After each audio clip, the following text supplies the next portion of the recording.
दोस्तों, मुझे लगता है कि जनरल नरवणे की किताब पर लेकर जो विवाद छिड़ा हुआ संसद के भीतर, मुझे नहीं लगता कि उसकी कोई वजह है। बेवजह हो रहा है और कांग्रेस जबरदस्ती हमले करने की सोच रही है। और बीजेपी को भी चाहिए, उस किताब में कुछ भी नहीं लिखा है, उठा के दे देते कि चलो करो, आओ चर्चा करते हैं। आखिर इनका आरोप क्या है?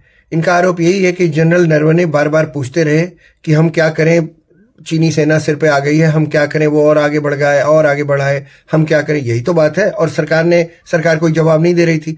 तो भाई, सरकार ऐसे नहीं जवाब देती है। ऐसे नहीं है बगल के पड़ोसी का बिट्टू जो है लड़का, वो नालायक लड़का, वो बैट लेके मारने चला है, आप क्या करें, आप क्या करें। अगर ऐसा होता तो बिट्टू को हमने भी मारने की धमकी दे दी होती। ऐसा नहीं होता। कोई भी फैसला लिया जाता है तो फिर उसके बारे में सोच समझ कर लिया जाता है, और सोच समझ कर लिया। पीएम ने कहा, पीएम ने रक्षा मंत्री को कहा, रक्षा मंत्री ने जनरल नरवणे को बताया कि जो ठीक समझो वो करो, जो उचित समझो वो करो, जो उचित समझो वो करो, ये है। और राहुल गांधी ने उसमें जो बयान दिया, क्या कहा?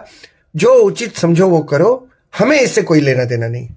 ये उन्होंने अपनी तरफ से जोड़ दिया, जबकि ये ऐसा नहीं कहा था। जो उचित समझो वो करो, ऐसा ये एक सेंटेंस जो है, यही कहा जाता है। प्रधानमंत्री ये स्ट्रेटेजी थोड़ी बताएंगे आपको। स्ट्रेटेजी तो जनरल साहब बताएंगे अपने लेफ्टिनेंट जनरल को, जनरल जोशी को, जो उन्होंने किया। प्रधानमंत्री ये नहीं बताएंगे कि लेफ्ट फ्लैंक में 23 टैंक भेज दो और राइट फ्लैंक में 25 और सामने से अटैक करो। प्रधानमंत्री ये नहीं बताएंगे। प्रधानमंत्री कहेंगे जो ठीक समझो वो करो, मतलब तुम्हें सब कुछ करने की छूट है।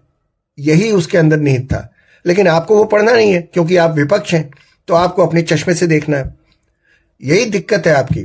आपने इस देश को हमेशा अपने चश्मे से देखा है। नेहरू जी ने देखा, इंदिरा गांधी ने देखा, आपके पिताजी ने देखा, और अब आप देख रहे हैं। और इसीलिए आपकी पार्टी का मटिया मेट हो रहा है।